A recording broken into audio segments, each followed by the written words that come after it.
In 1951, Johnny Bright was in his senior year of football at Drake University. He was leading the nation in offense for the third year in a row.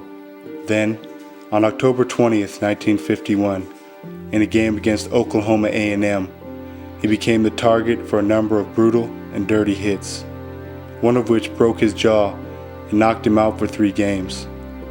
Photos from that game, photos which would win the photographer who took them a Pulitzer Prize, clearly show Bright being targeted by Oklahoma players, not for his abilities, but because he was black. So when the NFL and the Eagles came calling, Bright said thanks, but no thanks. Instead, he did what other African American football players had chosen to do. He came to Canada.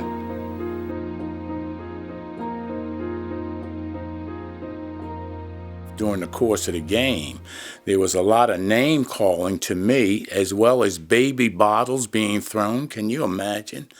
Parents throwing their baby bottles and yelling names at me to get me off the field. They didn't want to play against me, but it just inspired me to the extent that I scored 6 touchdowns that day with a smile on my face. I think I was a little too liberal for the coaching staff, which I believe we're all from Alabama, and down around there, and I learned there from Drew Pearson. He sort of took me under his wing a little bit and tried to tell me the do's and the don'ts here. And there was a lot of don'ts for Afro-Americans. I remember the coach who's, I told you, from Oklahoma. He called me into his office one day and he says, you know Rob Bruce, you got a great future. You know Rob Bruce, where I come from, we do things a little bit different. I said, how's that? He says, well, one thing, Rob Bruce, colors and the white folk don't mix. So why'd you bring us here? I remember when I was working out one time for the New York Giants, and this kind of shocked me. I was holding form and running 40s and doing all this and all that. And the first statement that came to me is like, man, you make a great free safety.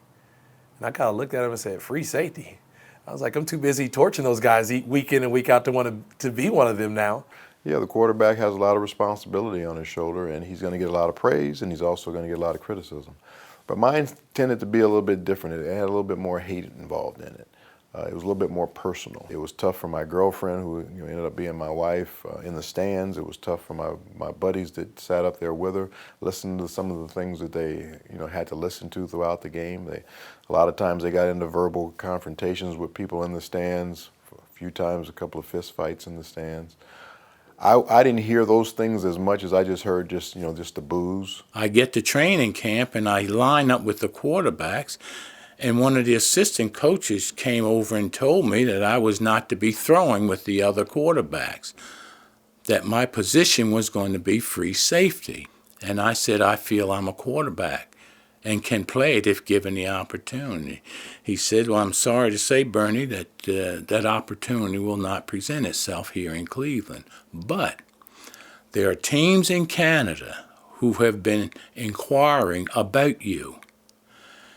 And if you want to go there, you'll be given the opportunity to play quarterback in Hamilton, Ontario. I said I would prefer to go there. Ain't gonna let nobody turn me around, turn me around, turn me around.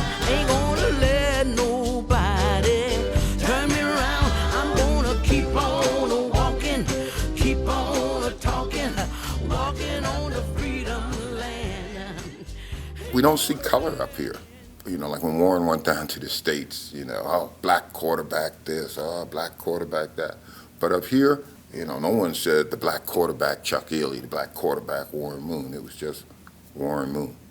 That is a really good question, and I've been asked that before, what I would have done if the Canadian Football League was not there, because, again, I was a very stubborn, very confident guy that I could play quarterback, and that was the only position I wanted to play. They gave me my opportunity to play the game at that position that I wanted to play, and nobody else was giving me that opportunity. No other team in the National Football League, no other city. I'm glad the Canadian Football League option was there because, it basically saved my career and made me the player that I became. Oh, another interesting thing when I became a citizen, the judge asked me to speak to the group that day on what it meant to become a Canadian. I told him that there's one word that I can use to set the basis, and that's freedom.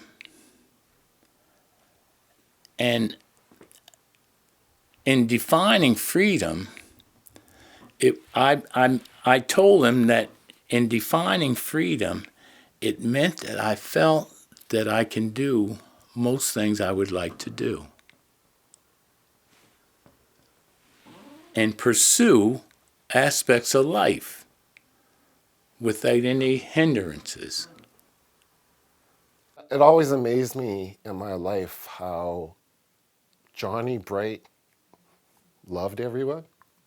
Because I thought if anyone could hate all white people, it would be Johnny Bright for what he went through, right? But he was so cool with everyone. So I really learned a lot from him that, because I'd always think that they broke your jaw, man. They said they were going to do it, and they did it. And he was like, I'm going to Canada to play football.